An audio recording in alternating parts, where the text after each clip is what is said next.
Hello, everybody. Welcome back to FlurrySports. Welcome back to our fantasy show on Wednesdays, which is pretty much a mainstay up until, probably February at this point. Trevor Lane in the middle, Luke Raymer on the right. I'm Zach Bruner. And announcements out of the way early.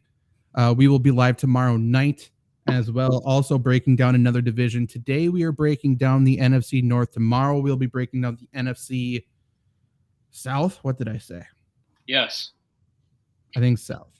We'll go out on the week with high vibes because we'll talk about Cordell Patterson, which is all I really want to do. Like, that's kind of what my whole career is built up to. I love me some Cordell Patterson. But tonight, we will talk about the NFC North. For those who don't know, we have a website called Let's Go Wisconsin, letsgowy.com. We have a Packers podcast, Lombardi Sweep. So us three, we're from Wisconsin. We are Packers fans. Some of us more reluctant than others. We're all born into it. It's kind of like a cult, and we're trying to escape for the most part. But we have thoughts on the Packers. I will say we are not biased, which is interesting. We're not the typical biased Packer fans. We're not thinking Jordan Love's the Hall of Famer. We will give honest takes, and I think we have probably the most level-headed, clear takes on the Packers because I know that is a team that is has plenty of question marks going into the season, obviously, with Aaron Rodgers leaving and other shit. It's a team we've all watched a lot. We know what's going on. Us three do. I will say a lot of people out there are box score analysts. So let's just jump into the Packers because there's some things I think we need to clear up. But we'll, like last week, we're going to go position by position. We're going to break down the fantasy relevant players. We're telling you where they finished last year. We're telling you where they're getting drafted this year. We're telling you who you should be drafting in June, which probably won't be relevant in a month, but that is okay. Let's start with Jordan Love. Oh, yeah. Jordan Love, polarizing. One of the most polarizing quarterbacks in the league, and we have no idea if he's good or bad. And I think that's an important thing to note. Like, we don't know if Jordan Love's good or bad, and I don't think that matters because when we look at Jordan Love this year, I think we need to look at the Packers offense as a whole, and I don't think the Packers offense is very good. Does anybody disagree with that? I do not know. Nope. Like, I don't think he's going to be asked to do much. And I'm sorry, Zach. I would agree, and we'll get into this when we talk about receivers. But really, They don't have a receiver who's played more than 1 year of NFL football right now. Correct. Like first off, the oldest receiver on the roster is Jeff Cotton. Yep. Who, no idea. And then second oldest, I believe, is Samori Toure, 7th round pick from last year, who had like a couple flashes. That's about it. Played at Nebraska. That's all you need to know. So, yeah, not much going on here in terms of receiver. Will Compton. Shout out Will Compton. Just as good of a receiver as Toure, probably. But Jordan Love. So, right now, he's going as quarterback 22. He's going as 153 overall. So, I will say that's not much optimism. And I don't even know if we need to discuss him in terms of would you draft him, would you not? Like, other than a 16-team league or a 2-quarterback league, would you be willing to take him as your second quarterback in a 2-quarterback league? I will say, just for me personally, like I said, I don't think he's going to be asked to do much. So I think there are other people in that range that just have more upside. Like, he might not be terrible. I just don't think you're ever going to start him because what is he going to do? He's not going to throw a million touchdowns. Do you have the rankings up right now? Do you know what quarterback 23 is? I will tell you in a second. Okay. Quarterback 23 is Kenny Pickett. For sure would rather. I'd rather have Kenny Pickett. So 20 down. So 20 is Stafford, Kyler Murray, Jordan Love, Kenny Pickett, Bryce Young, CJ Stroud, Brock Purdy, Trey Lance, Desmond Ridder, Jimmy Garoppolo, Mac Jones. Like, all of those guys have more upside. Yeah, they do. And for me, he kind of reminds me of Jimmy G in the sense that, like, are there going to be any games he gets like 3 touchdowns? Like, I don't see there's any game script in which he gets 3 touchdowns if the offense even scores 3 touchdowns. Yeah. I would imagine a lot of the yards too come from like slant routes to Christian Watson or screens to Romeo Doubs or screens to Aaron Jones, just to kind of get the offense moving a little bit, and a lot of is receiving after the catch, which is fine for fantasy, but I don't necessarily know you're going to get a lot of air yards from Jordan Love this year. No, I mean, people continue to talk about his 60-plus yard touchdown to Christian Watson, and nobody remembers it was a slant and run. Right. Like, he threw the ball, 8 yards? Like, that's what he is. I don't think it's – I mean, I guess it's debatable. But I think Aaron Rodgers is probably the best deep ball thrower in NFL history. That's my opinion. For sure. This offense wasn't explosive under him. Mm-hmm. And now you throw in a quarterback who is notoriously inaccurate. I just don't see how this offense is going to generate big plays. Which I'll talk about when we talk about Christian Watson a little bit. But and I don't think the defense is going to be scared. So I think they're going to, play too high and just suffocate everything up front. So you're asking Jordan Love to make a lot of right reads. You're asking him to make a lot of tight throws because teams are just going to play man against him. And this is a guy who completed just over 50% of his passes his high school senior year. This is a guy who had one fine year in college. He has never succeeded. He just continues to get chance after chance based on potential. The old saying is potential gets you fired. I think he's going to realize that. His luck is running out very soon.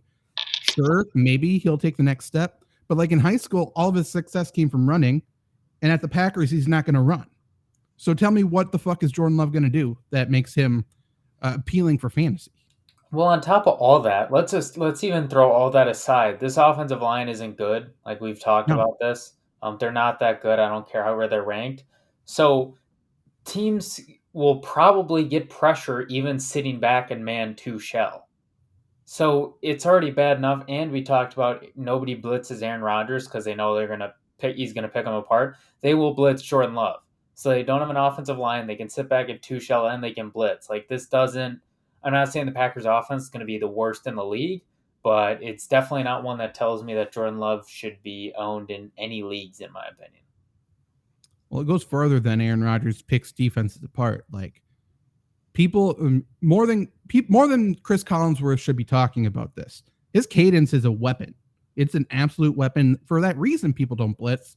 For that reason, edge rushers don't get the first step. The offensive line always gets the first step.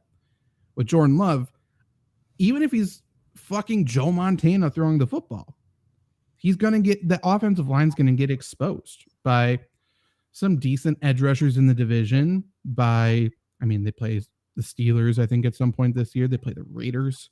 They play right. Even the somewhat iffy teams they play, they have edge rushers. Tampa. So Tampa, that's scary.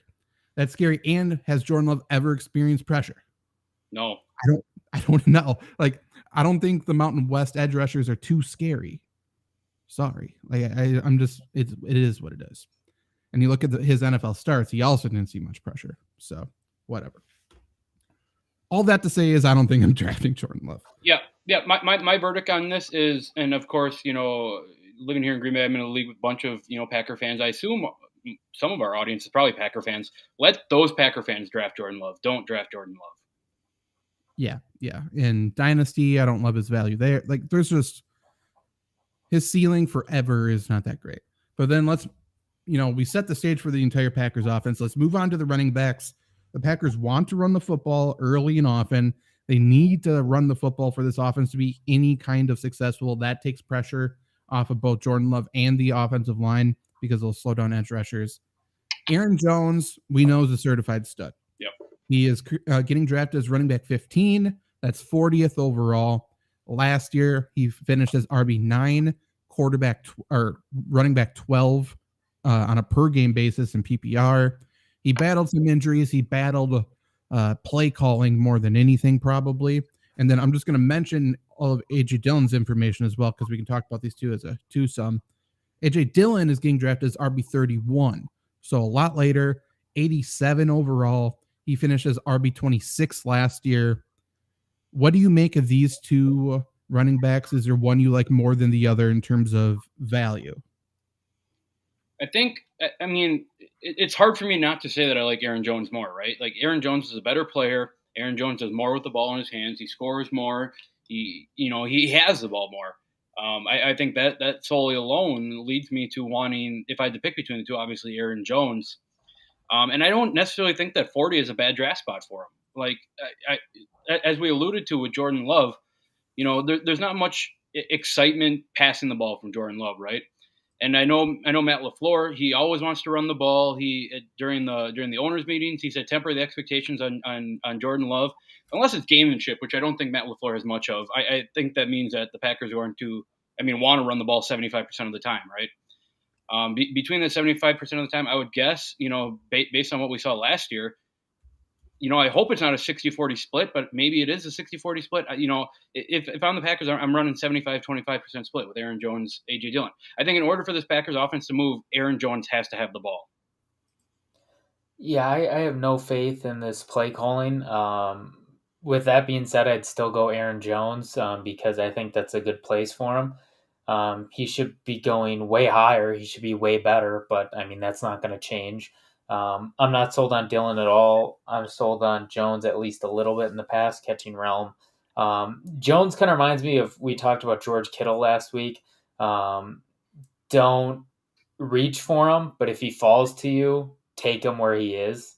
I think there are going to be a lot of people that reach on Aaron Jones, and I don't see that. But if you're in a place at 40 where Aaron Jones is there, I think there are a lot of worse picks you could make. Yeah, and I'm sorry there, Trevor. I was just gonna say, 40, end of the fourth round there. If he's the number one guy and you're on the board, all the guys are gone, I don't think it's bad to take him. Definitely not bad to take him. Definitely the best running back in the running back room. Definitely one of the best running backs in the entire NFL. I think the most clarity at the NFL in across the NFL in terms of contract versus the player is the running back position. If they get paid, they're getting used. Yep. If they don't get paid, they're not really getting used that often unless they're on their rookie contract. We saw Aaron Jones take a pay cut to stay in Green Bay. Is he going to take a pay cut and have the same role? I don't think so. I think that's one of those things where I know for a fact agents will say, okay, if he's getting paid less, you're not going to run my guy into the ground, or he's not going to get used for 1 year and get thrown away. Excuse me. So, like Aaron Jones, we saw him take a little bit of a backseat at times last year, especially in the red zone, to the frustration of a lot of Packer fans, including all of us, especially in that Detroit game. Aaron Jones, I think, is going to suffer more setbacks. I think he's going to give up more snaps, especially in the red zone. I think they're going to use A.J. Dillon. They're going to see if he can handle it. And Aaron Jones isn't going to get beat to crap. He's still going to have a massive role. He's still the best player on the entire offense. But he's not a workhorse. He's going running back 15. He's going behind Kenneth Walker, Travis Etienne. He has a similar role to both of those guys. He's going ahead of Joe Mixon, who's a workhorse. He's going ahead of Jahmyr Gibbs, who's going to see a ton of snaps. He's going ahead of J.K. Dobbins, who could be a workhorse. Damian Pierce, who could be a workhorse. I don't love Aaron Jones' value. I just don't think he's going to be consistent. In the past, it's he has those massive games where he has 4 touchdowns. We just said, are the Packers going to score 3 touchdowns in a game this year? So if Aaron Jones sees a lot of work between the 20s, who gives a fuck? It's not going to result in any kind of value. We need our running backs to score. I think the red zone snaps at the very least is going to be 50-50. So would you rather have Aaron Jones in the draft where he's getting taken by Joe Mixon and Jahmyr Gibbs? Or would you rather have A.J. Dillon where he's getting taken by Brian Robinson, Jamal Williams, Khalil Herbert? I like Dillon more as a value. And, you're probably drafting him as your 4th running back, maybe 3rd. I like that a lot more than Aaron Jones early, personally. It's a fair point, right? And I think it just all goes back to, what's the use of Zach? A lot we said, they're not going to put Aaron Jones in spots where, he's going to get 30 carries a game. It makes sense. I do think it makes sense. A.J. Dillon, I don't know. I think Aaron Jones outperforms A.J. Dillon. Maybe it's not worth a 40 overall pick, but I don't know. I want Aaron Jones on my team if you had to make me pick between Aaron Jones and A.J. Dillon. I know that's kind of a very broad answer, but I don't know. That's just how I feel. That's not the question, though. Right. Aaron Jones and A.J. Dillon. It's, would you rather have Aaron Jones and Brian Robinson, or would you rather have Joe Mixon and A.J. Dillon? That's the question. Yeah. And I'd say with the latter. Yeah. I don't disagree. But your take's fair. And again, zero shade getting thrown at Aaron Jones. He's fucking awesome. Right. Yeah. I don't disagree. Aaron Jones could be the same thing, kind of like last year, where like the moment he has a great game, trade him. If you have him, trade him immediately. People, we talked about it last week. Zach, you brought it up, the namesake. People love Aaron Jones even outside of Green Bay. So if he has a big game, trade him immediately. Well, his fantasy value could be very. It could look a lot like Alvin Kamara's last year, where he's getting used and he just doesn't score a touchdown. You're like, oh my God, this guy sucks. Like, he's actually playing fairly well. He's just not scoring in the red zone. And if that's the case, again, like it's hard. It's hard, especially when you can win $10,000 on a parlay and you're sitting in fucking Ford Field and you can almost make eye contact with Aaron Jones. Like, you see he's there and he gets pulled. That's super fun. Kamara lost a lot of people their leagues last year. Yeah, he did. Yeah, he did. Imagine drafting Debo and Kamara in the first 2 rounds. Who the fuck was that? That was me. And a lot of people did, I'm sure. Yeah, it's tough. But yeah, so both Packers running backs, they're fantasy relevant. Yeah, value. You can. I think, and just to wrap it up, I think they both have an impact on your fantasy team this year. For sure. They're both used mightily. Yes, and again, like we've talked about with Jamal Williams, talked about with a bunch of these types of players, like last week, AJ Dillon's one of those players where he has fantasy relevance and he is like one of the best handcuffs because if Aaron Jones goes down, we know he's going to be the guy in the backfield, which is good.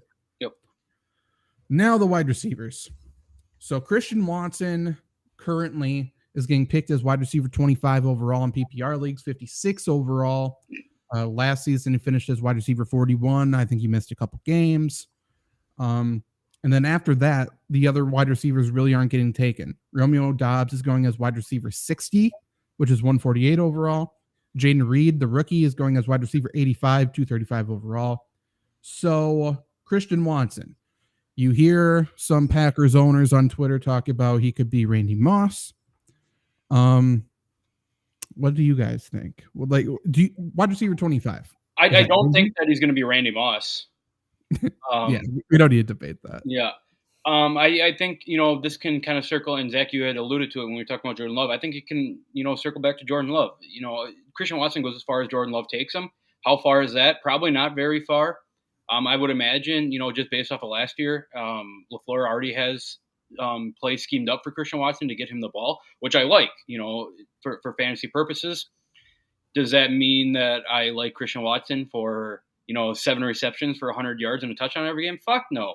I'm thinking if I had to average it for Christian Watson, I think, something along the lines of maybe 5 receptions for 60-something yards and a half a touchdown a game, if that. And that doesn't scream any, fantasy impact to a championship team to me. I think I'm staying away from Christian Watson this year. Yeah, and I mean, don't get me wrong, he had a great end of the season. Obviously, that started with that Cowboys game, but like, look at people are talking like he was some sort of god down the stretch. The last 4 weeks after the bye, PPR points 8, 10, 2, 17. No touchdowns there. So it's very clear if you want him to be a top, one of those top guys, at least a wide receiver 2, he needs to find the end zone. And again, are the Packers going to find the end zone? I mean, I just don't see it. And I don't know how you can trust him. I think he kind of reminds me of Debo last year. Like, he's got the name value. He's got the gifts there, but like the situation just isn't there for him. I don't see it. I mean, we talked about it last week with DK Metcalf. We'll talk about it here. Like, Christian Watson at least did a little bit in the middle of the field last year. Like we said, he took that slant, took it to the house. You can't count on that, but that he did do that. He does do a little bit of stuff in the middle of the field, but his skill set and what people are drooling over is that he's a deep threat. Like, he is super explosive, super athletic. He's going to blow by defenders, and defenses aren't going to play the Packers like that. And then even if he gets out there, is Jordan Love going to hit the throw? Like, he's never done that. He's never been a deep ball thrower. So again, his ceiling is really lowered. And to your point, Trevor, after he had finishes of wide receiver 3, 8, 10, and 8 before the bye in PPR, if the Packers figured it out, if Christian Watson was unlocked. Why did he finish as wide receiver 49, 40, and 89 the next 3 weeks when the Packers needed to win? Is it because Aaron Rodgers is bad? Is it because Aaron Rodgers wanted to sink the Packers? No. Like, it's just what this offense is. So I don't love it. I don't think he's terrible. He's wide receiver 3 at best for me. Yeah. And this is not nearly to the point of, San Francisco and Seattle have all these different weapons. But I think Christian Watson kind of falls into, there's a lot of players on this Packers offense that I'm sure, coaching staff wants to get involved. And I don't necessarily know that Christian, of course, Christian, the 9 touchdowns, whatever, but I don't necessarily know that there's anything that warrants Christian Watson's a bona fide number 1 after last year. I don't necessarily know that he'll be the number 1 guy this year on this Green Bay offense.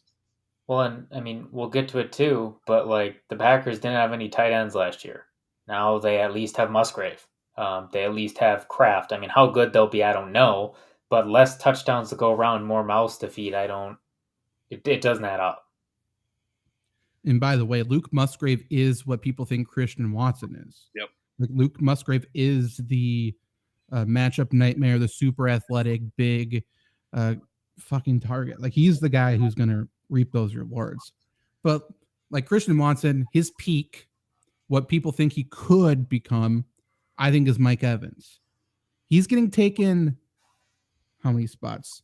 8 spots ahead of Mike Evans in terms of wide receivers. Mike Evans is going wide receiver 33. Christian Watson's 25. That's insane. Yeah. Like it makes no sense. And like overall, that's Christian Watson's going 56. Mike Evans is going 71. So like possibly 2 rounds later. George Pickens is going 37. You have Kadarius Toney at 38, Addison 39. Gabe Davis is 42. Like I don't love Gabe Davis, but I think he's basically the same as Christian Watson. I think he's going to be unpredictable. Yeah. He's going to have big games. He's going to have terrible games. Well, Mike Evans is a bitch, but he has 3 finishes outside top 15 in PPR, and the worst was 22 since 2014. Like, are we going to throw all that guaranteed success away for Christian Watson? Like, that's just craziness. Christian Watson had a limp until he completed a catch.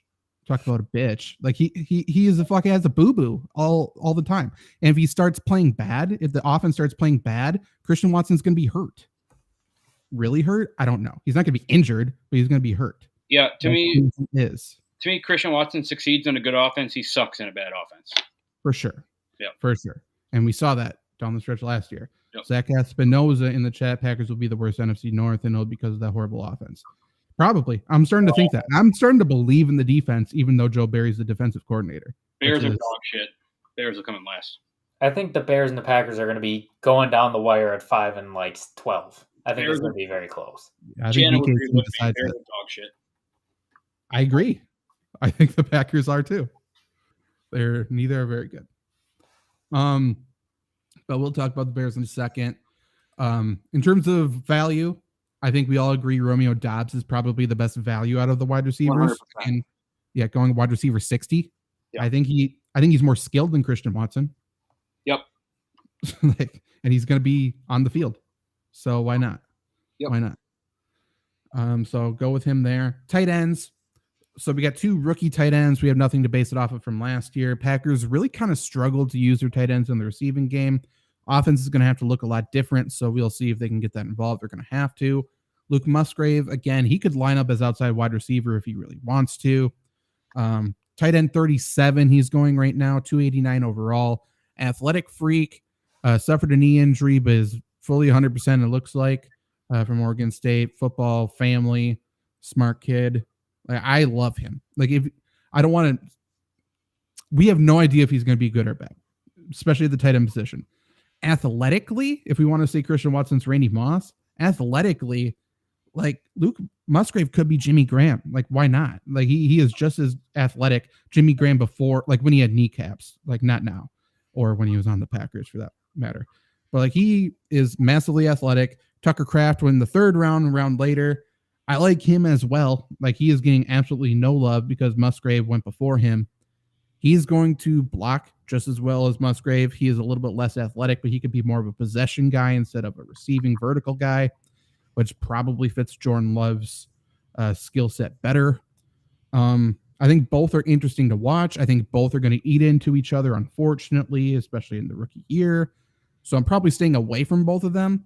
But if it's a deep league, I do love taking a stab at Luke Musgrave, and I also like him a lot for Dynasty. Yeah, Zach, I agree with you.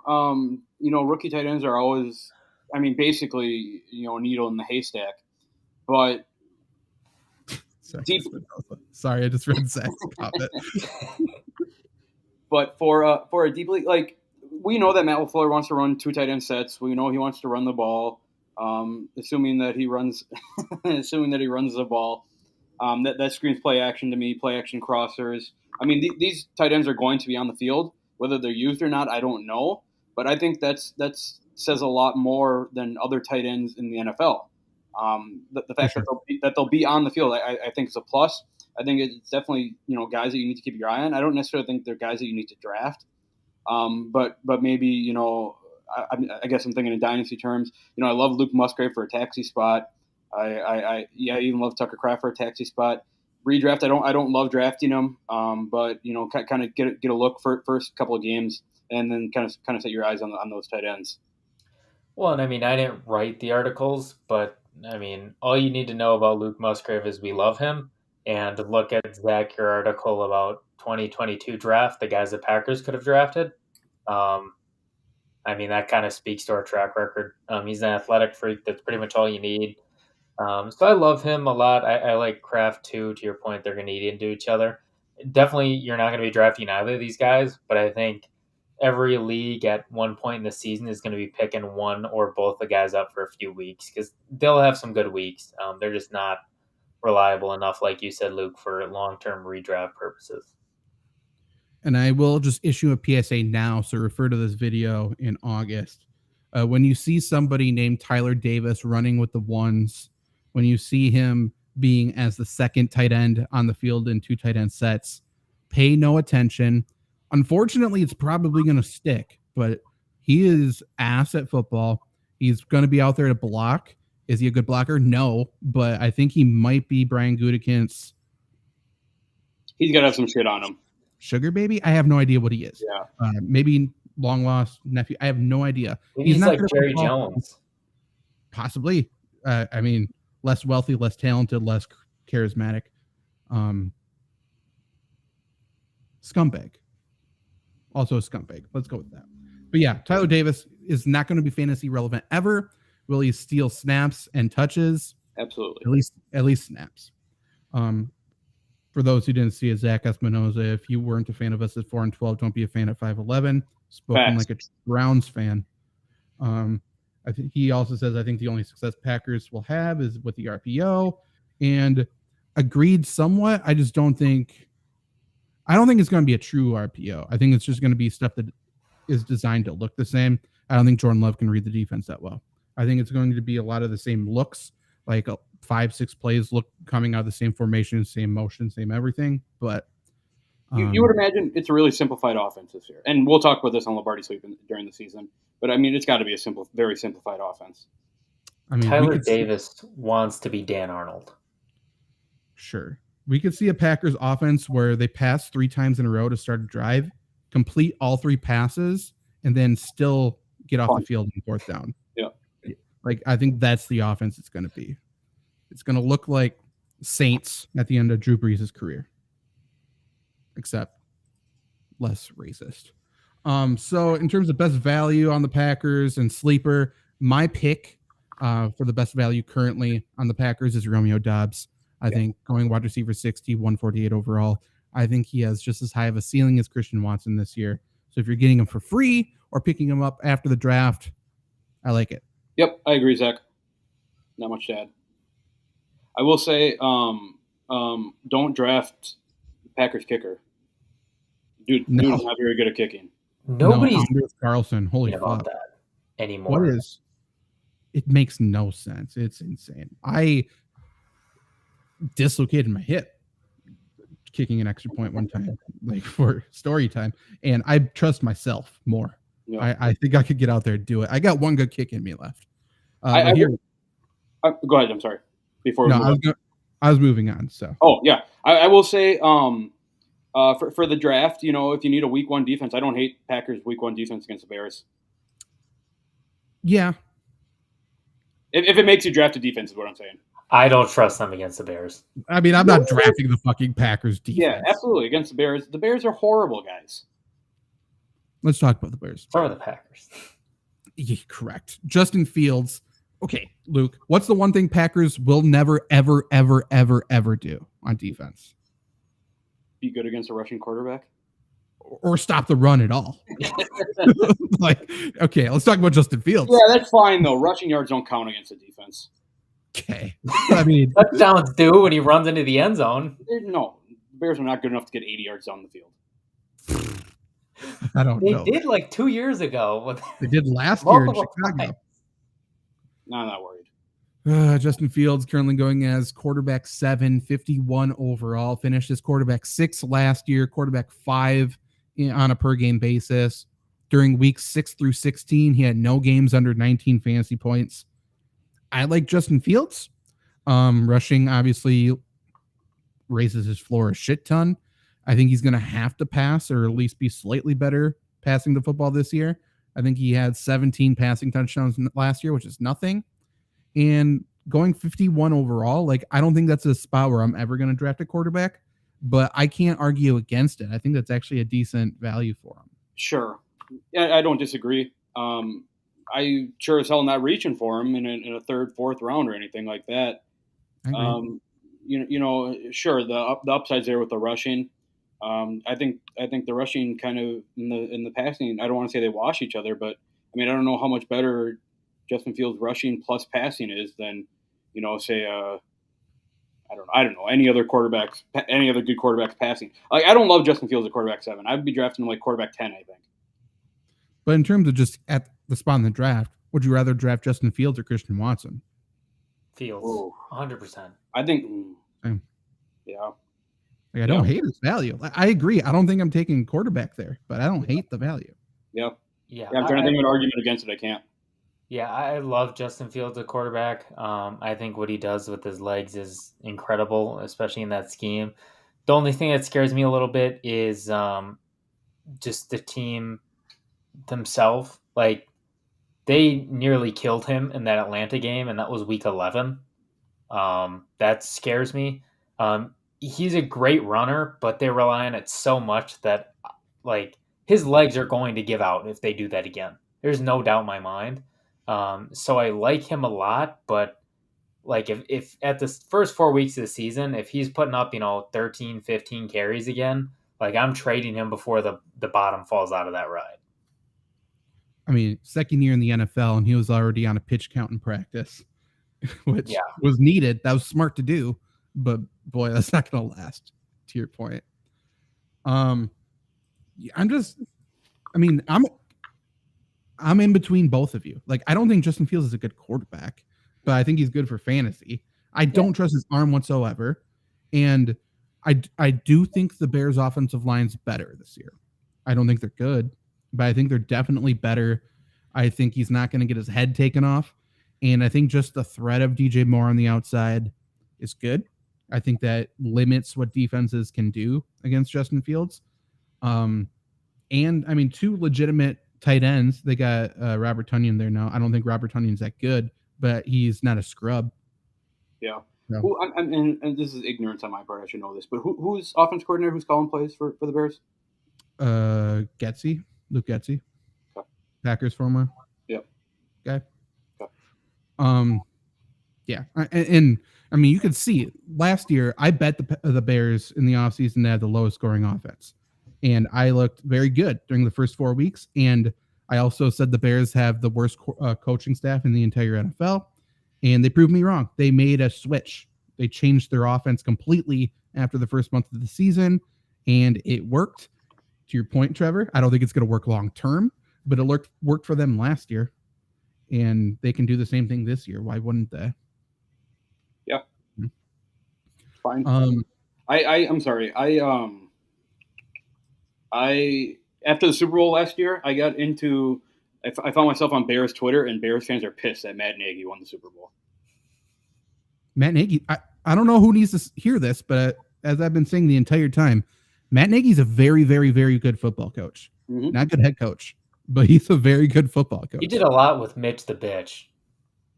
Yeah, he sure did. He's a great quarterback. He helped Patrick Mahomes. Wasn't he Peyton Manning's guy too? At some point? No. I don't think so. Maybe I'm just making that up. Maybe like assistant. He never coached Peyton Manning. Okay. But I think he was affiliate with him. I think you're correct. To be fair, did anyone coach Peyton Manning? No.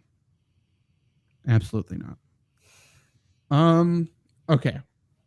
Let's talk about the running backs. Even as Packer fans, we always say the Bears always have good running backs. They always draft good running backs. It's one thing they have locked down. David Montgomery no longer there. They brought in D'Onta Foreman on a 1-year deal. They have Khalil Herbert there. He is not tied to this regime. And then they drafted Roshan Moore out of Texas. He was behind Roshan Johnson. Yeah, I wrote Moore. You're correct. Roshan Johnson. But just looking at this running back room, they're all getting drafted near each other. Herbert's getting drafted RB36. Foreman's getting drafted RB44. And Johnson's getting drafted RB50, which I think is kind of stupid. So that's 107, 129, 158 overall relative there. I'm just going to say what I think the offense is going to be. And then you guys can say if you disagree, which is cool. But their GM said they wanted a rotation. So first off, there's not going to be one guy. Red flag. It is a red flag. It sucks. But that's what they're going to do. I think D'Onta Foreman's a pretty good fucking hard-nosed runner. So I think he's going to be the lead guy on early downs, mixed with Khalil Herbert. Khalil Herbert I think when we think of Khalil Herbert, we still think of Tariq Cohen for some reason. Like he seems like a little small scat back, which he's not. He's small, but he's built like a brick shithouse. He's not a receiver whatsoever. So I think both of those two are going to split like the early down snaps. And I think Johnson's going to be the third down guy. Like I think he's going to be the receiver. So you're talking about Johnson's not getting drafted whatsoever. He could become Matt Forte if we want to go there. Well, I think they all eat into each other. I think they're all undervalued, playing alongside Justin Fields. The one thing is what Luke always says about Josh Allen. Like if they get into the red zone, they're running the football. Is Fields going to run the football or is it going to be somebody else? Fields takes it less than Josh Allen, but yeah, that's where I'm at. So I like them all. Herbert averaged 5.7 yards per carry last year. He had 3 games with 16 plus carries. In those games, he had 157, 99, and 77. So that's what everyone's talking about who loves Khalil Herbert, not Justin Herbert. But I don't think he gets 16 carries. Do you guys think he does?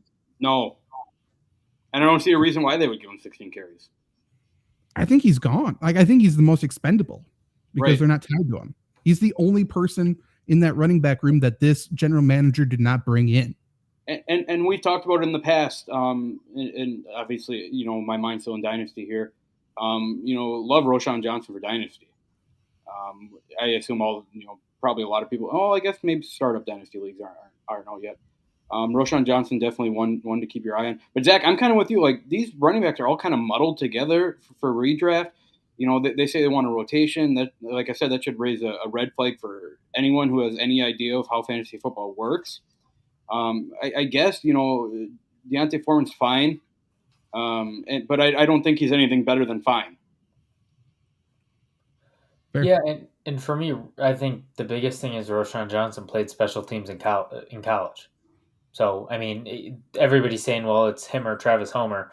If they're going to be making a cut, it's probably to Travis Homer because he's a special teamers. I'd assume the Bears keep a guy who's good on special teams. Crazy how that works.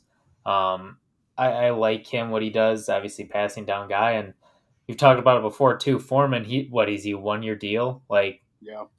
Obviously they can run him into the ground. They'll be just fine. But, they have nothing tied to him. I'm sure by the end of the year when they suck again, they'll try to see what they have in Roshan Johnson and Khalil Herbert as the 1 and the 2. So it's going to be a wild year for Bears running backs.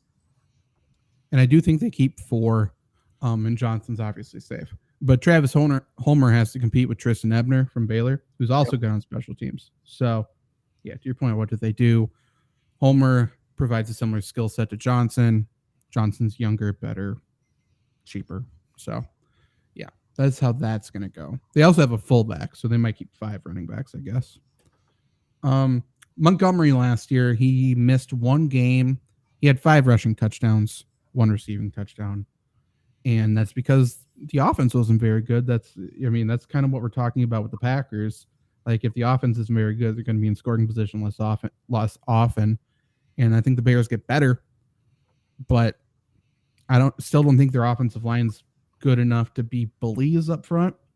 They drafted Wright, who is, a certified fucking bully. Like, he's very good. They still got Jenkins there, who's a jackass. He's very good at that too, but I don't know. Bears are going to come out. This is their identity. Like, don't let the Chase Claypool, the DJ Moore acquisition, sway you away. The Bears are going to come out and be an old school run the ball team. They have to. That's the only way they have success this year. Their whole entire existence. That's how they've ever only had success. Yeah. So they're all getting drafted, like I said, between 36 and 50. I kind of think they may all be underrated in terms of value. Yeah, I don't disagree with that. Like, I think they're all somewhat relevant. They're going to have injuries, so keep an eye on all of them. If one of them goes down, like Herbert or Foreman go down. That'll be a really good one for training camp to keep an eye on. For sure. That's a fun one. Now the wide receivers, DJ Moore, Darnell Mooney, Chase Claypool. Chase Claypool shouldn't be in the NFL. No. Get him out of your mind. He shouldn't even be in any professional XFL, USFL, CFL, nothing. No. People forget he celebrated a first down with the clock running inbounds with no timeouts with 30 seconds left. Yeah, he's in it. The Bears traded the 32nd overall pick for this. 32nd. Like, could you imagine? Which they could have drafted Joey Porter Jr., a very good player. They could have got Joey Porter Jr. They could have got Steve Avila to beef up that offensive line. They could have got Jonathan Mingo to just be a better slot wide receiver. Like Downs. You could have got anybody. I mean, there's a lot of Sam Laporta. You could have got anybody there. But yeah, so DJ Moore, he's going as wide receiver 21, 46 overall. Darnell Mooney is going 58, wide receiver 58, 143 overall. And then just do not draft Chase Claypool. I kind of like Darnell Mooney going up against the second best cornerback now. I do too, Zach. I do too, to be honest. Like, I think that was my biggest takeaway with them signing DJ Moore, who I think is a pretty good wide receiver. I don't think he's elite. I don't think he's a top tier guy. I think he suffers from having a worse quarterback situation than he did in Carolina, which is saying something. And it seems I think Mooney reaps the rewards of it. It seems like DJ Moore's quarterback play gets worse every single year. Yeah, it sure seems that way. Espinoza praise on Chase Claypool's downfalls. kind of the same. What do they call him? Mapletron? Or I think he called himself Mapletron. Yeah. Jesus Christ. You're Canadian. Chase no one Claypool. What's the difference between Chase Claypool and like Christian Watson? No, I was gonna say like Dylan Brooks. Nothing. There's a spectrum. There's people on Twitter there's a spectrum, and I bought it. But there's people who think Christian Watson's Randy Moss, and then there's me on the very other end. I do think Christian Watson's Chase Claypool, and I apologize for it, but that's where Chase Claypool is. I think he is a big, athletic guy who doesn't know how to play football. Athletic genes doesn't get you jack shit at all. Wide receivers, yeah, don't care. Tight ends. I'm sorry, Zach. Before we move on, you did talk about Darnell Mooney there. I don't hate Darnell Mooney's value at all. I love his value. Yeah. I mean, 58 overall. You can get him as a wide receiver 6 or 7. Love him in best ball. He's a good player. And for sure, 2 games this year, he's going to burn Eric Stokes for, a 60-yard at least catch. That's the thing. Like, as bad as this passing offense is, they play in the NFC North, and we need to remember that too. Mm-hmm. Like, the cornerbacks suck. Jair Alexander's by far the best one, and even he's a coin flip of what he's going to do. So, tight ends. So Cole Kmet going as tight end 13, 128 overall. Robert Tunyon's not getting drafted at all. Cole Kmet finished as tight end 8 last year, but he was tight end 16 on a per game basis, which is wild. He had 5 games in double digits. And I mean, that kind of is the tight end position as well. Like if you catch a touchdown, you're in double digits, I suppose. But having a second legitimate NFL tight end in the room, I don't think is good for Cole Kmet. Having another receiving option is not good for Cole Kmet. I think if they get into the red zone, he's probably the first read, but he's not a guy I'm willing to draft. Agreed. And you had mentioned there, once you get to the red zone, he's probably the first look. Of course, no receivers are going to be the first look. I think that the first, second, and third looks are Justin Fields running the ball right now, and this ties into, just once they get to the red zone, Justin Fields is a guy. I don't hate Cole Kmet for maybe like 5 touchdowns this year. I don't necessarily know that any of them are going to come more than 20 yards or less than 5 yards, if that makes sense. Yeah. Well, and even if the situation was the exact same as last year, where it's gotten worse, he had the back-to-back 20-point performances with 5 and 4 receptions, extremely touchdown reliant. He had 4, 7, 9, 10 games where he had 3 or less receptions. Like if he doesn't get in the end zone, he's nothing. And I think this is a situation where a lot of people look at him and maybe buy a little high on him as a tight end, like maybe a fringe tight end 5. I think he's fine if he falls to you, but I don't think he's anything different than what you can get on a weekly basis with streamers going for touchdowns.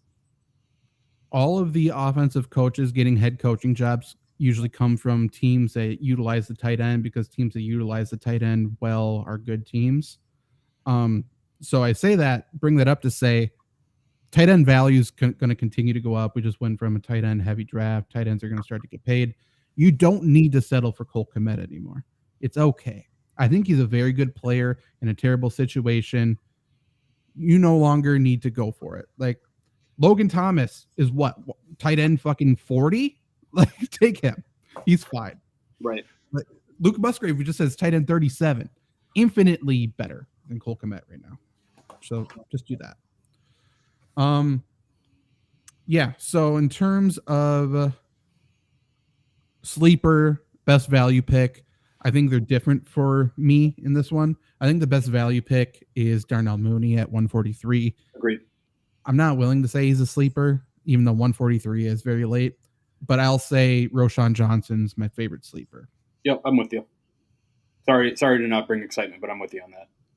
Same, Trevor? I'll switch it up. I think value is Justin Fields. I don't think I draft him there, but I think there are certainly going to be a lot of people in drafts who, if they are with some not great fantasy owners or with people who love reaching for their team's players, if you have 2 running backs, 2 wide receivers, and then you get Justin Fields in the 5th, I mean, I can't argue with that. I think that's a good value. Yeah, I definitely don't hate it at all. I think there is a pretty big teardrop after him. Like I can't imagine drafting Trevor Lawrence around after Justin Fields. I just don't want to do that. Okay, so Detroit Lions, team on the up and up, probably the best team in the division. We'll start with Jared Goff, who had a big year last year. Not coincidental that he gets protection, the best protection of his career by far. Good offensive line, also playing in a bad division. And he played well. He was quarterback 10 last year, quarterback 12 on a per game basis. He's going as quarterback 16 this year, which is 119 overall. And I value Jared Goff similarly to the quarterback we'll talk about for the Vikings. Like I think he's similar to Kirk Cousins, where I think he's high floor, somewhat low ceiling, unexciting, but reliable. Like if you wait at quarterback, I think he's fine. 15, 16 point per game kind of guy. Yeah. He's not going to make a ton of mistakes. And again, the Lions offensive line is going to be good again, and their weapons are good enough. So he's going to be, he's going to put up stats. He's going to be fine. Yeah. I don't think you're mad if he's your starter. No. And that also, hopefully means you drafted a bunch of other good guys at other positions, Of course. Yeah, and I mean 4 top 10 or top 7 quarterback finishes in the last 6 weeks. And he even showed some flashes earlier when that team was struggling to kind of put together their identity. And I love their offensive line. And as much as I love Jamal Williams, like Jahmyr Gibbs and David Montgomery to me is a lot better than Swift and Williams. So I think you have an upgrade there too that not a lot of people are looking at. And I will put my name on the record by saying Sam Laporta is an upgrade from Brock Wright and Shane Zylstra and whoever else caught touchdowns from Jared Goff last year. Yeah, especially in that game against the Packers. Fuck you. I didn't bet on you. I mean, it was a different tight end every week for the Lions last year. It was actually very impressive.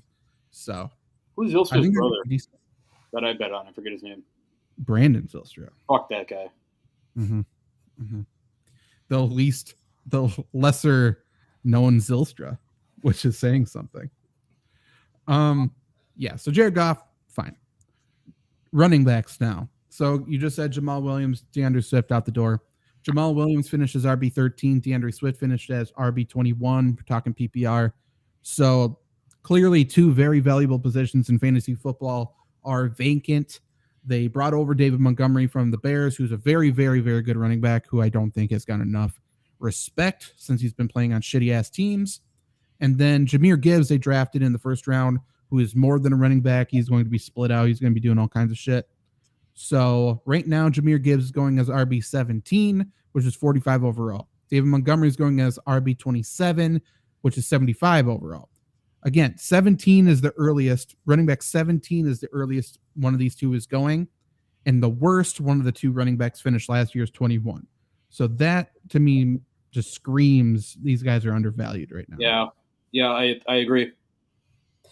Yeah, and especially David Montgomery. Like, I figured he'd be below Gibbs, obviously, because of receiving work, but 27 seems like somebody's thinking he's not going to get any work, and that's just not going to happen. No, he is so good with the ball in his hands. He forces so many missed tackles, and, if they're going to do a goal line, rush, I think it's probably going to be him.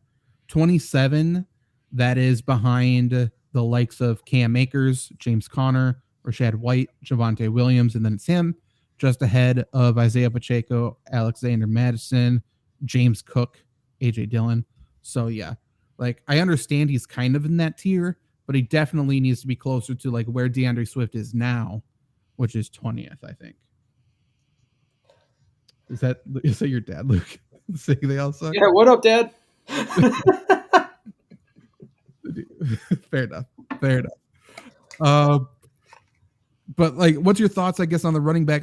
Like, do you agree that they are undervalued then? Are you feeling good with either of them being your RB1? I do not feel good with either of them being my RB1. I think you can make an argument that you don't feel good about them being your RB2. I don't know if I'm going to make that argument. I would say I feel a lot more comfortable with either of them being my flex. But Zach, to your point, you had mentioned earlier in the show, Jahmyr Gibbs is going to be all over the field. He's going to get a ton of snaps. He's going to play a lot of football. Lions drafted him at 12 for a reason. There was reports before the draft that they wanted Jahmyr Gibbs. I mean, Dan Campbell, there's a reason because they had the Rams pick. Right. There's a reason that they drafted him, right? Kick two running backs out of town. Jahmyr Gibbs is going to be used. I like his yardage a lot more than I like his touchdown. And I'll throw you on the flip side. I like David Montgomery's touchdowns more than I like Jahmyr Gibbs, more than I like his yardage. To me, they're both awesome flex players in my mind. If that means they're undervalued, then I'm sure I'm with it. I definitely don't think they're overvalued at all. And Zach, I'm with you. I don't necessarily think that they're properly valued. Plus, on top of that, I mean, when Dan Campbell throws out random ass play action passes to an offensive lineman, which by the way is awesome. Kind of gotta stay true to your defense, and you can't cheat on anybody. So, who knows? Maybe some extra running holes for them with Penei Sewell scaring defenses about going straight down the seam. Yeah, Ben Johnson, offensive coordinator there. Kind of surprised he didn't get a head coaching job. Like, I think he's really, really, really good. I think he's really creative.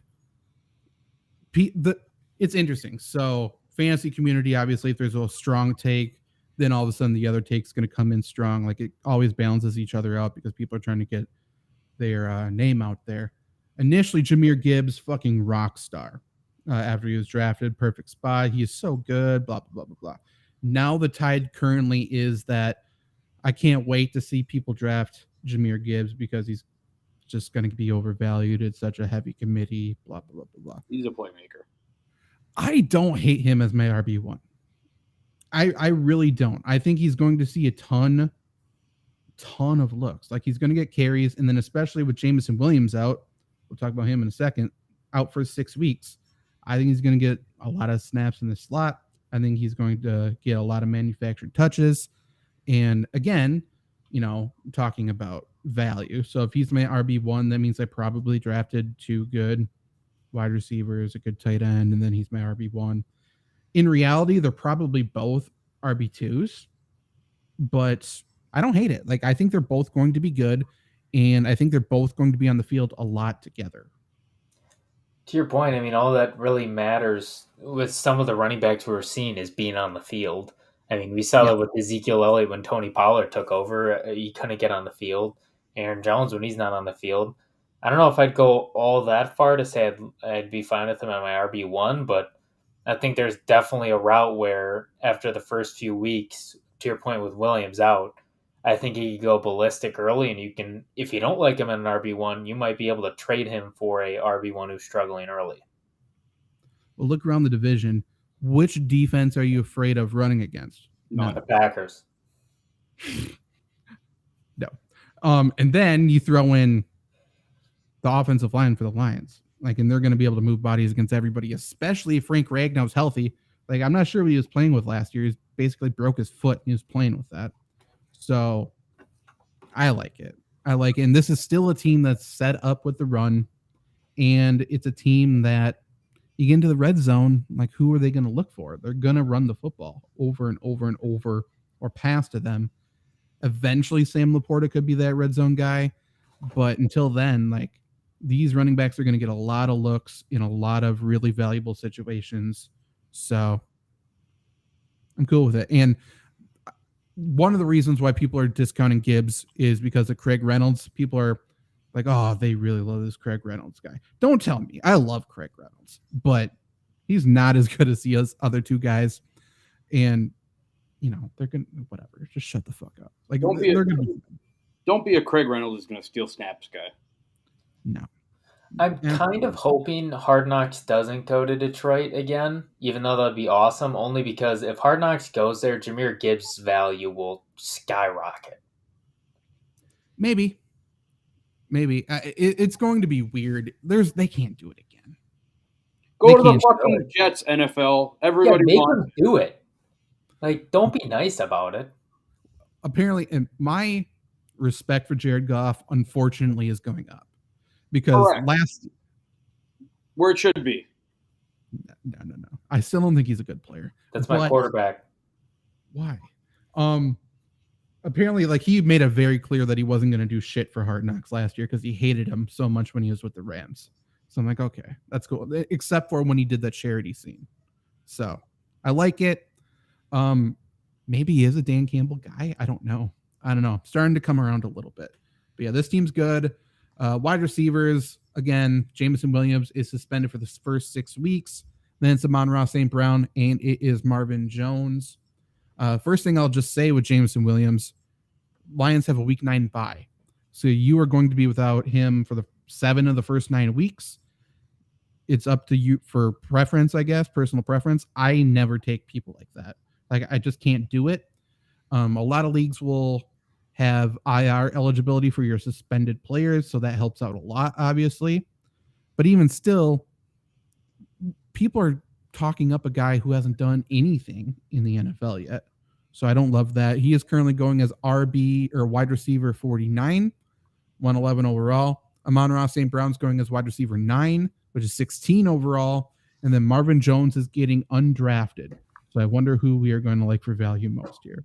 Yep. But Luke, what's your thoughts on those receivers? My thoughts are Amon-Ra St. Brown is a stud, and I think everyone should draft him. He's a perfect Jared Goff, crossing route, safe pass kind of guy who can do work with the ball in his hands.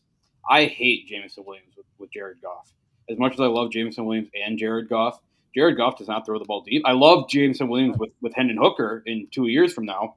I hate him with Jared Goff now. I don't think Jameson Williams needs to be drafted by you in a redraft league. And Marvin Jones is a stud. He's always been a stud. I definitely think he's worth a bench spot for every single fantasy football team out there. You know that he'll have a 3-4 touchdown week every single year. And he's a Lions guy. I mean, when Marvin Jones retires, we're going to think of him as a Lion. I'm sure, the Lions fans are happy to have him. I'm sure Dan Campbell's happy to have him. I do think Marvin Jones probably gets very used right away, right, without Jameson Williams. I think there's a ton of value with Marvin Jones right off the bat, and I don't necessarily think that you need to draft him to capitalize on that value. Correct.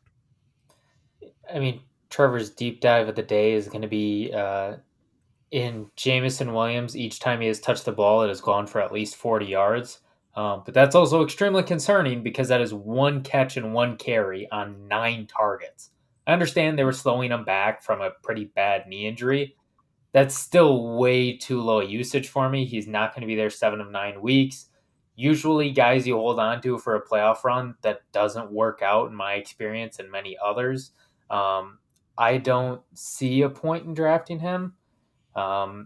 He just isn't appetizing to me, but to your point, I mean, Amon-Ra St. Brown is the guy, and I'm one of the biggest Marvin Jones fans that isn't like a guy who grew up in Detroit. I think he's absolutely phenomenal. I think he's been extremely underrated for a lot, and he's going to have some James Jones type games for the Lions, I think, just where he just goes ballistic. He'll have some bad games, but he's going to catch, I think he'll have like 1 or 2 multiple touchdown games, in my opinion. Jameson Williams, with the suspensions, currently getting drafted ahead of Allen Lazard, ahead of Odell Beckham, ahead of Zay Jones, ahead of Rondale Moore, Darnell Mooney, Adam Thielen, Romeo Dobbs. Like, knock it off. Yeah. Knock it off. Pick him up. Someone's going to drop him. He's not that good in terms of fantasy yet. Luke, you're 100% right, where Jared Goff just doesn't throw it deep. That's not his skill set. And the Lions aren't going to ask him to do that because he played very well last year not doing that. So it's going to be fine. Marvin Jones, he has played 16 games last year.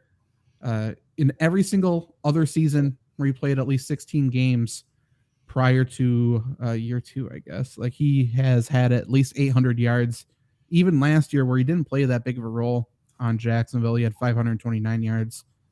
To me, he feels like he's going to be like a 750-yard guy, 6-7 touchdowns. He's going to be fine, especially if you wait or pick him up after the draft. He's probably going to be a wide receiver 4 this year. He's going to be like, oh, wow, I can't believe he is revived. That's what people are going to say. Amon-Ra, absolute stud, definite wide receiver 1. My question to you guys is, would you rather have him or Nick Chubb? Nick Chubb. Would you rather have him or Derrick Henry? Derrick Henry. Him? Okay. Would you rather have him or Garrett Wilson? Him. I might go Garrett Wilson. Okay. I think he's overvalued. I like Amon-Ra. I don't think... I'm sorry, Zach, to cut you off. Where is he going? 16th overall. So start of 2nd round, basically.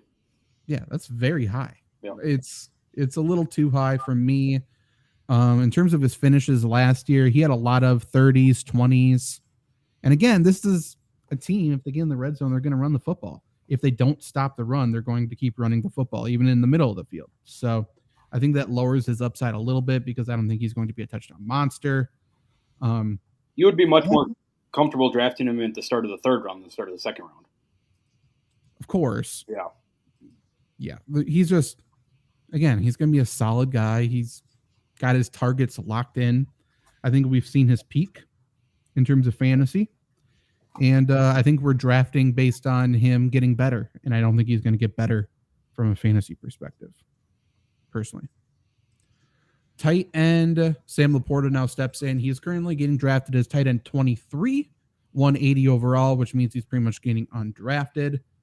And this is a guy who is an absolute monster after the catch. A ridiculous number of missed tackles at Iowa. And obviously the Lions use tight ends very, very well. He's also a great blocker, so he's going to see the field a lot.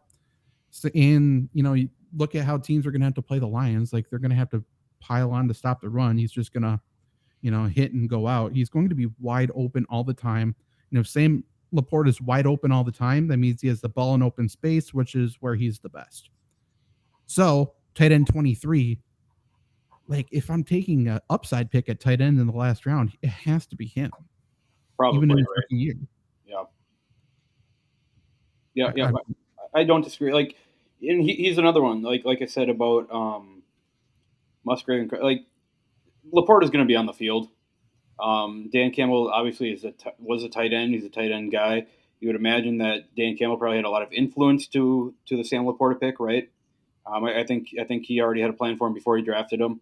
I don't necessarily know that Sam Laporta is going to come out and get you, 800 yards and 10 touchdowns or anything. But to the point that we've been making on the show for the last 3 years, not many other tight ends are going to get that 800 yards and 10 touchdowns. I think Sam Laporta is as good as Cole Kmet this year. I like him more. Yeah. I don't even need to think about it. Like, again, Laporta is going as tight end 23. Why would you draft somebody like, let's just look, Dalton Kincaid, right over him? Kincaid's going as tight end 14. I would imagine ahead of him. I'd imagine that Dawson Knox is ahead of him too. Dawson Knox tight end 17. Gerald Everett 18. Juwan Johnson 19. Gasecki 20. Irv Smith 21. Cole Kmet 13. What about Michael Mayer? Is he above him too? One above him. Okay. That's what I was going to touch on. I don't think, at least for me, I don't think there's any question he's going to be the most productive tight end in this class, all things equal, if they're all in the field in this class. You're forgetting about how good Darnell Washington is. All the Packer fans told me. Yeah, Darnell Washington certainly is a football player. And there's a lot of positive news coming out about him from Steelers camp too, and it's all about his blocking. So there's going to be a lot of people drafting Darnell Washington, very upset, I would say. But like, if I don't get one of the top 4, maybe 5 tight ends, so I'm including Dallas Goedert, and you're leaving. Like, I'm leaving for him. Waiting. Oh, I said that I'm leaving. Oh, I'll leave too. That's fine. But like, yeah, like there's no reason to mess around with Pat Freiermuth, I think. In terms of that's like Pat Freiermuth is in that tier where it's like, oh shit, I didn't draft a tight end yet. And then they reach and they take Pat Freiermuth, who's fine, but he's not any better than Laporta or Irv Smith or Zach Ertz, like people like that. Yep, agreed. People forget how big, what's the guy's name? Not Jordan Reed, but the recent guy who always got hurt for tight end at Washington for the Commanders. Logan Thomas? Yeah, Logan Thomas. Like, that's really all you need to be fine at the tight end position. And I think that's a pretty low bar for Laporta to hit in this offense. Yeah, I mean, Jelani Woods is getting used as a receiver in Indy. He's going as tight end 30. Hunter Henry's 29 for some reason. Hayden Hurst is the starter in Carolina. He's tight end 27.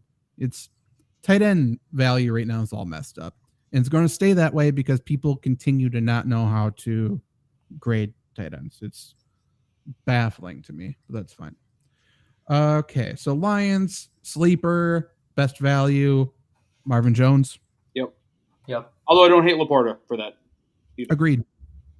Agreed. Yeah. I mean, and again, this is for sure the best offense in the NFC North. Mm-hmm. Right? Yeah. I won't say for sure, but yes, the best offense. Without Dalvin Cook, I don't think there's a question. I think I probably agree.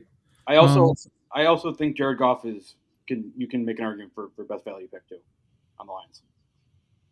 All their guys are underrated because it's Detroit, I'm guessing, but whatever. Vikings, let's talk about Kirk Cousins. Kirk Cousins currently going as quarterback 12, which is 100 overall. He is quarterback 7 last year, quarterback 11 on a per game basis. Just the note I wrote is just he's steady. He doesn't have that many big games. He doesn't have that many bad games. You slot him in, you don't have to think about it, and he's fine. Yep, good 30 touchdown guy. Yeah, he's just not exciting.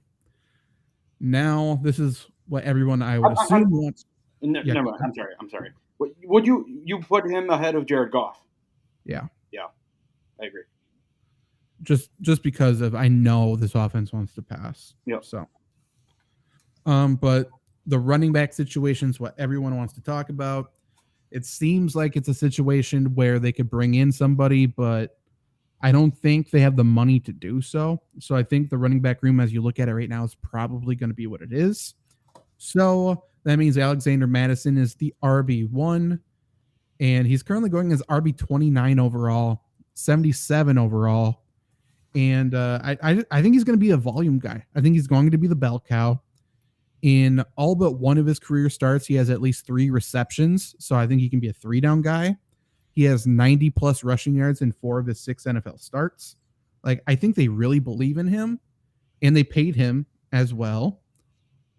Like, I don't think we even need to toy around with anybody else there. I think Madison is severely underrated, and the Vikings have to use him in all facets. Do you think that just in terms of pure football, being a running back, I'll pose this question to both of you. Do you think that Alexander Mattison is a better running back than Dalvin Cook? No. Okay. Not close. Okay. I will say, I think he's going to be very productive. He for sure has less big play ability than Dalvin Cook. Agreed. I mean, he went to BYU, right? Or Boise State. Yeah. That tells you all you need to know. Yeah. I mean, I don't hate Alexander Mattison, of course, right? Zach, you said, what did you say, running back 29? Yeah. You have to imagine that that's going to boost up very quickly here as drafts get going. Sure. But, I mean, I don't know that there's much better value in the NFL right now for fantasy football than a starting running back at running back 29. So a little spoiler alert, that's my value pick for this team.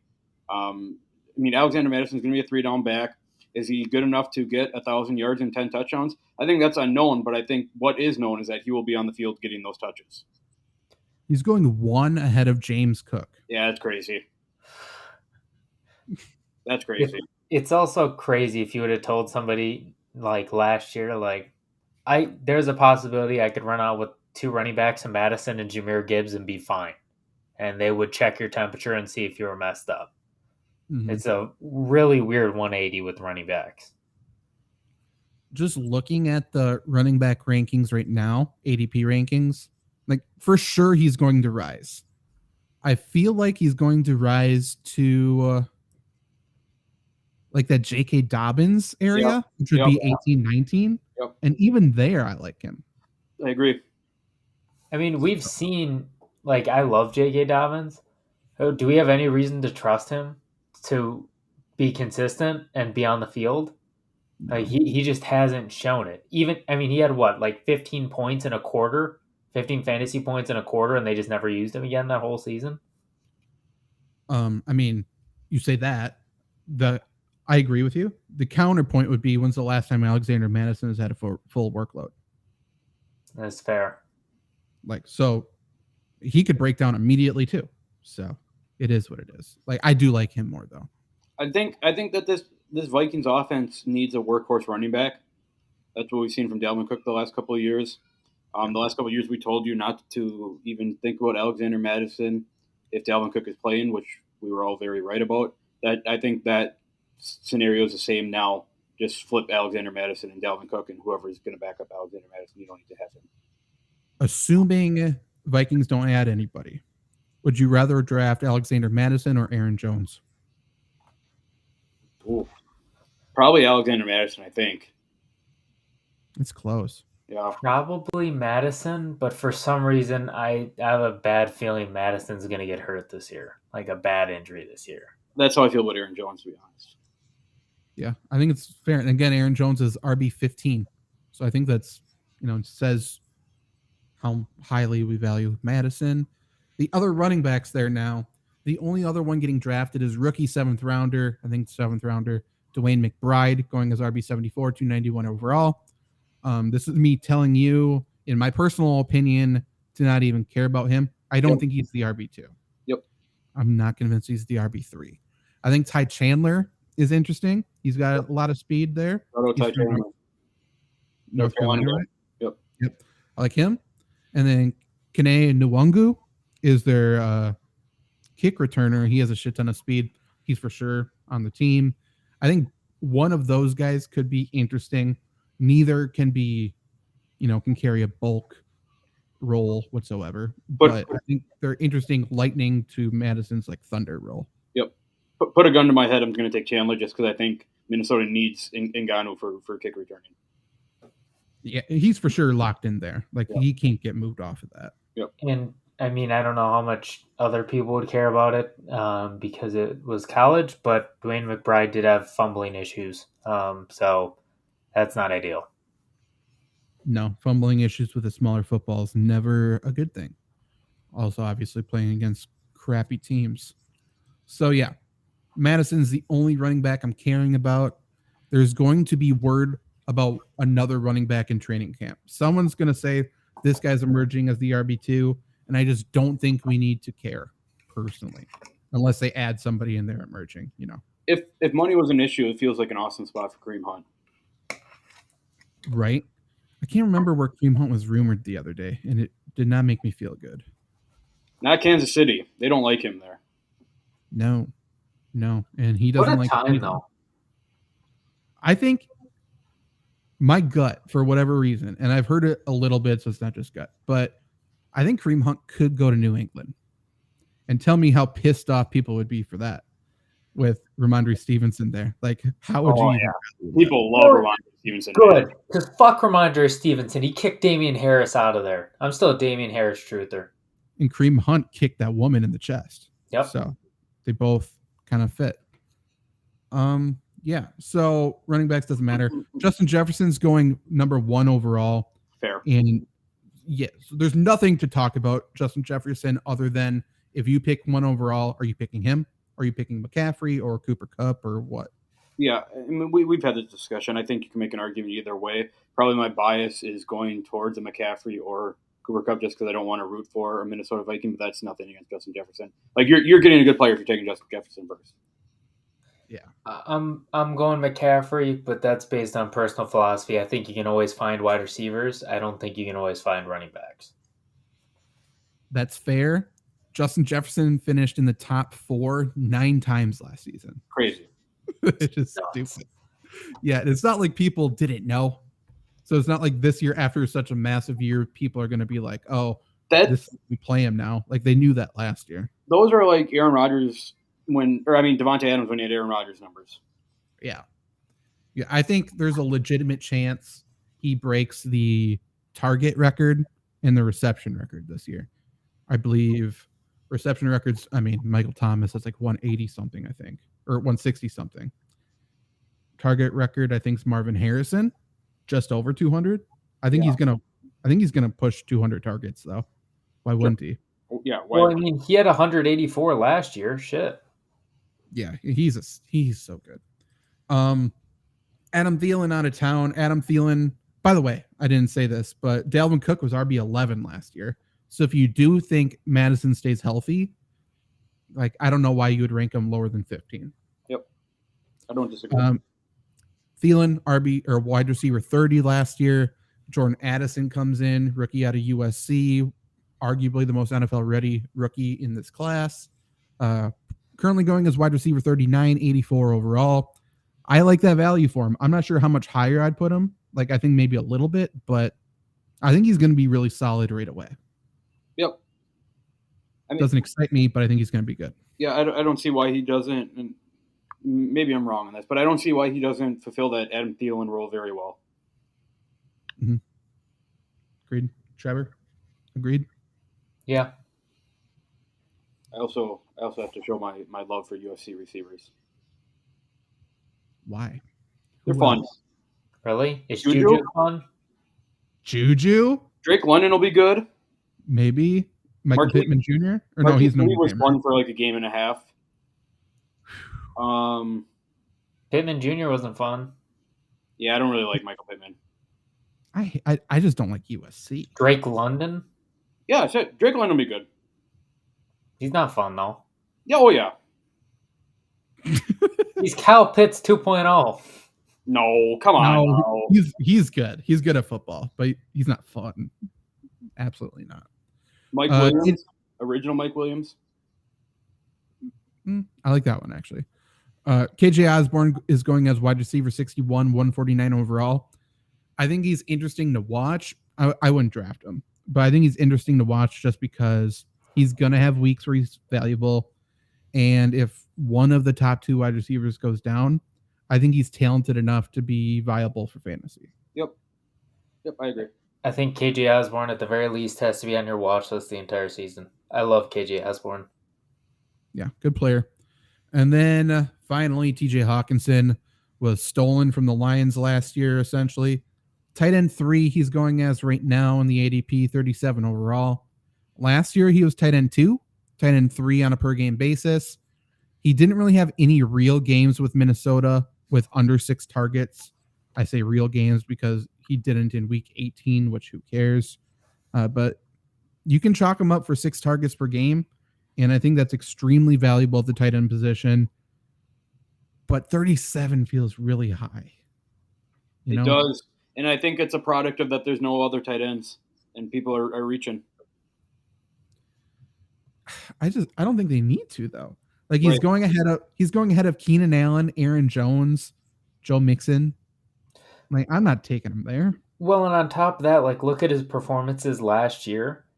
He had 140-point game against Seattle, 136 against the Giants. Outside of that, he had 2 over 15 points. So yeah, those big games are awesome, but I mean, that's not worth top 30 player. Right, yeah. So he was top 5 3 times last year. He was top 12, 1, 2, 3, 4, 5, 6, 7, 8, 9, 10 times. So a lot. I think his targets are very, very valuable. I'm just not taking him over a legitimate starter at another position. No way. Agreed. I just can't do it.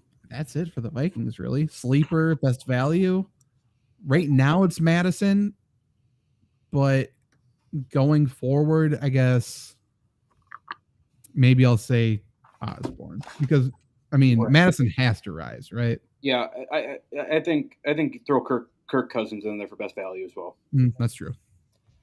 I'm going to throw Osborne in there for best value. Another deep dive. In 2021, he had 4 14-plus games in the last 6 weeks, and in this past year, 4 14-plus games in the last 5 weeks. Not saying he's going to do that again, but it's pretty interesting. 2 straight years he's come on strong at the end of the year. I mean, that is true. That is true. I think he's a solid player. Anything else to talk about for this division? We said it off the air, I guess. There aren't very many people that we believe we will come away with on our fantasy teams from this division. Yep. I agree. I think most of mine will be from Detroit. If I come away with no players from the NFC North, I don't think you're out anything. I think you might miss some players like usual, but if you have no NFC North players, I don't think you're hurting or worried about it. No, but I mean, running backs for sure fall off a cliff this year in fantasy. And I will say, I think there's a pretty nice handful of running backs from this division. I mean, Madison, Jones, Dillon, Montgomery, Gibbs. Yeah. And then Foreman, whatever the Bears are doing. Like, Justin Fields. I think there's value at the running back position minus the Packers this year. Sure. I just think Jones is. And we have an offense that runs around running the ball. And we have no. I get its fantasy value, but I still find that funny. We need to get rid of running in the NFL. Let's get back to pass happy offenses, not run first off. not to eliminate running. Just let's get back to pass first instead of run first. Settle down there, Chip Kelly. What are you talking about? It's much more fun like that.